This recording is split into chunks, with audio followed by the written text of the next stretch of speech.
Hello, thanks for tuning in. My name's Colvin Crouse. For those of you who don't know me, I am a realtor. Actually, I'm a personal real estate corporation now with Royal LePage Coast Capital Realty, centered in Victoria. I'm also the vice president of Royal LePage Commercial here. It is my job to give you a snapshot, a market update of what's going on and why that's relevant to you. So without further ado, let's get started.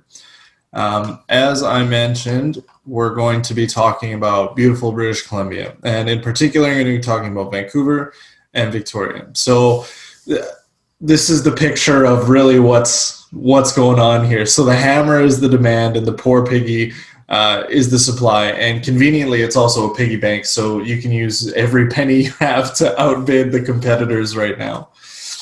So let's start with Vancouver. Vancouver right now, we are seeing a swing of about 53.6% year over year for the month of December. It's incredible, right? Like sales are up 53.4%, inventory is down 0.2%. So what that's telling me is like there's a lot of listings coming on the market, obviously, because if sales are up that high but inventory is not down much, there's a lot of extra inventory being added, but ton of market activity going on. Really good for sellers. Questionable for buyers, but there's still going to be some deals out there. Next, let's talk about Victoria. So Greater Victoria is seeing a swing of 91.44% year over year for the month of December.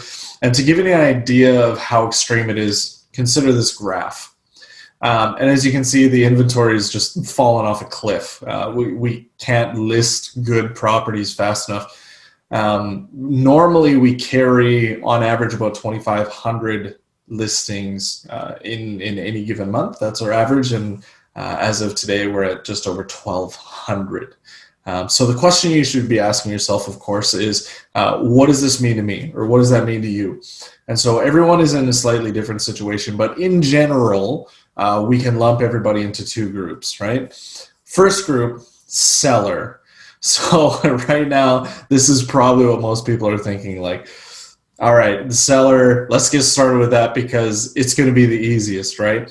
And though there's definitely some truth to that, there's still some, you're not without the potential traps. So I'm going to give you 5 quick tips on selling your property right now if you're in that position, how to get the most money for the least amount of hassle in today's market. So tip number 1, price it properly. And this goes without saying in any market, during any part of any kind of market cycle, like price it properly, position it properly. If you price it right, you get the best offers quickly. If you price it too high, you'll ride a slow, painful ride to lower offers and worse subjects and conditions. That's just how it works. The next thing you're going to want to consider in this market is delayed offers. And if you're a buyer, you probably hate delayed offers, but as a seller, you have all the leverage in the world right now. So you can dictate delayed offers. Why would you do that? You want to make sure that all of the qualified buyers have gone through your property, that they've had a chance to get there, because people work different schedules. They have to get, a grandparent to watch the kids or whatever you're allowed to do right now as well with COVID. And so you want to make sure that they have a chance to get through there. And in doing so, you also get to create a little bit of urgency, right? So everyone has to have those offers in on Tuesday at 2:00 or something. And most people are going to play by the rules. You might get bully offers, but that's outside the scope of this right now. Talk to your realtor about that. So number 3, 3D virtual tours. Again, COVID's expedited this, but even just before COVID, this was really starting to kick off. And what I liked about it was people had a chance to virtually walk through the property. And what this did is it saved everybody a bunch of time and headache, right? So people got to go through the property on their computer, and they either decided, hey, this works really well for me, I would like to now see it in person, or like, oh, I didn't realize this is kind of how it worked, this seems really small, or why would they have done that? It's not worth my time now to go see. You see how that works? So now more than ever, it is like absolutely imperative. Not only are you going to keep people out of the home and thus lower the possibility of transmission of the virus, but you are also just going to start to weed out who's really interested in the property and who's not, so you get the best offers. Next, I'm going to talk about is video. So video, very similar role to the 3D tour, but the goal is to highlight more of the lifestyle of the property. So the things that you might not grasp by touring through it or even driving by, especially if you're not familiar with the area. So highlighting the fact that there's a school like just across, a couple fence lines over there, right? You can get the drone up and get that in there. Doing a quick video of you going down the local walking trail at the park, at the lake, like all those different bits and pieces that someone might not grasp. But that's when someone's looking for a property, even a rental property, a lot of it's about lifestyle. So like, I want to be close to outdoor recreation. I want to be close to the schools. I want to, whatever, this, that, and the other. This is your chance to highlight it. So you should definitely do it. And best realtor in the world, maybe don't sell your house right now. So prices are going up and interest rates are going down. So this presents a really unique opportunity where maybe the best move for you is just to refinance. If you need the money because you're looking to invest somewhere else and try and grow that nest egg for retirement, now might be a good time to simply refinance your home and then carry on from there. Buyers. One does not simply buy a property, and that couldn't be more true right now. It's people are doing it. People are still buying homes. Investors are still buying homes that they're happy with and are making a return. It just takes a lot more effort and skill and speed in particular in this market compared to other times in our market. So here's 5 things that you can do to really help your cause if you're a buyer or either looking for a home or for an investment right now. Number 1, pre-approval. Goes without saying, again, every time, every market, whenever you're considering buying a property, get your paperwork into your mortgage broker. And yes, I hear you that part of the mortgage process will rely on the property, but you can still have every flippin' page of whatever your mortgage broker asks for in their hands up front, ready to go, so that when you find the property, you just have them on speed dial. And I'm not kidding, have them on speed dial or whatever it is you need to do, because that's going to give you an edge, because it's all about being prepared right now. So number 2, know what you want.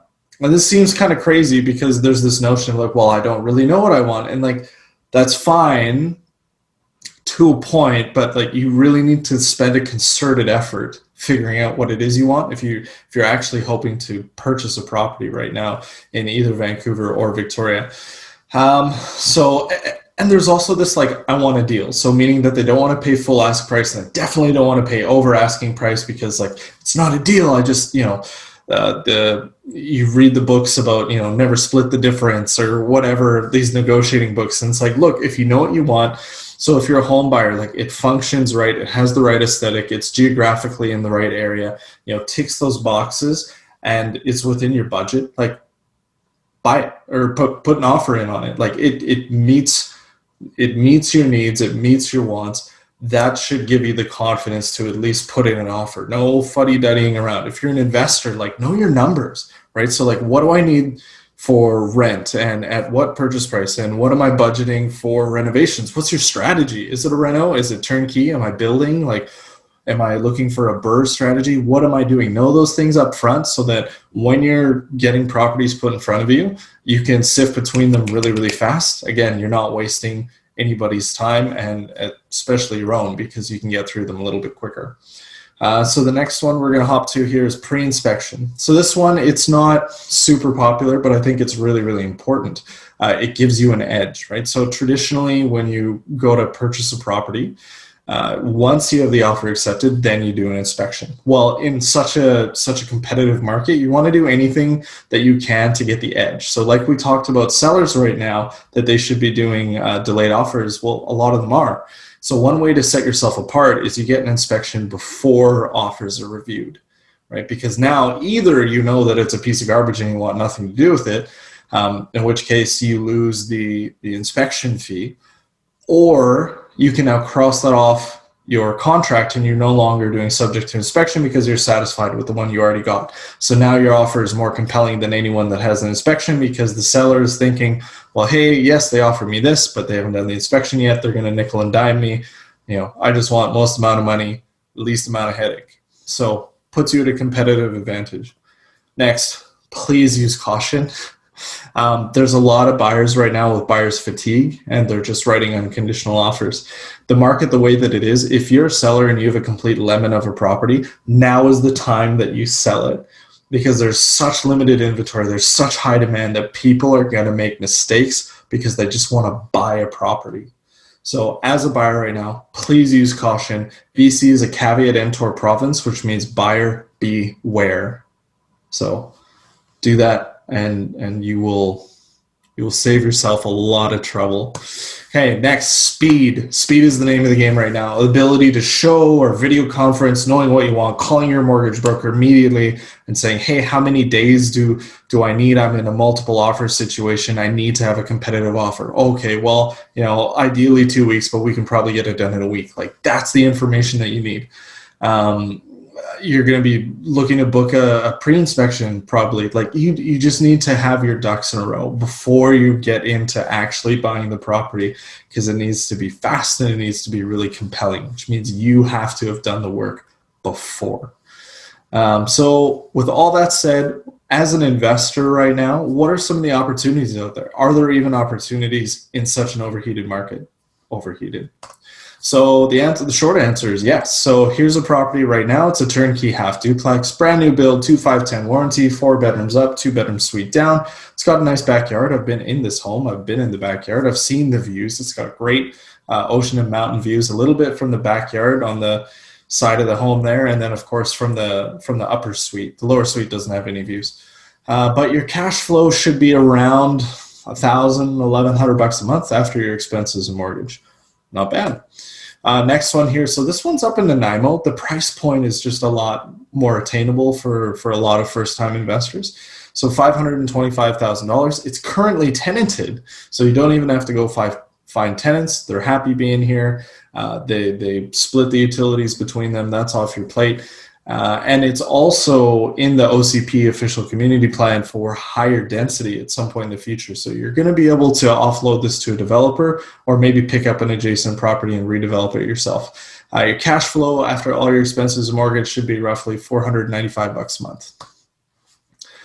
This property is on the market right now. Just showed some clients it. It wasn't for them, wasn't what they were looking for, but it's a really cool property. So $795 on an extremely busy road.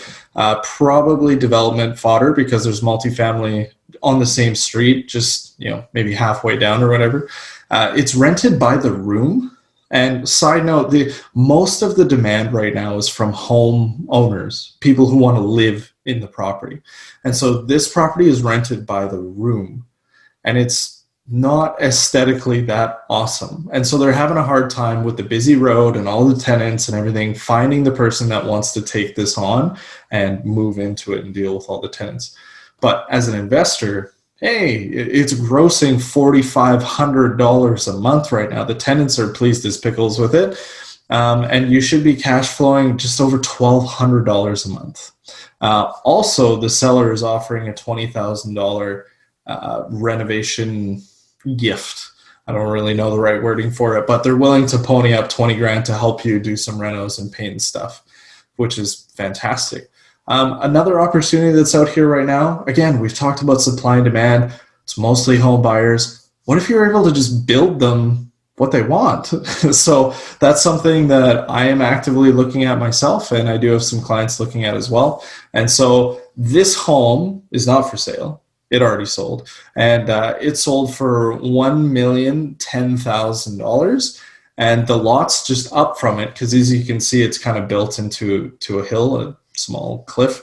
So the ones up from it with a better view, those lots are for sale right now, 310 to 400,000 ish, and I'm estimating the resale on the dire low end to be $1 million based off of this and supply demand. And you might be able to get 1.15, maybe 1.2, depending the market could just rocket up or continue to go up, and it'll probably be more than that. But there's definitely a margin there. The builder that's currently working there, barring COVID or any world calamity, of course, can build in about 6 to 7 months. Lots of service, ready to go. So those are a few of the opportunities that are out there right now. If you're thinking of buying or selling in Victoria, I would love to be your go-to realtor. Thanks so much for tuning in. Enjoy the rest of the presentations.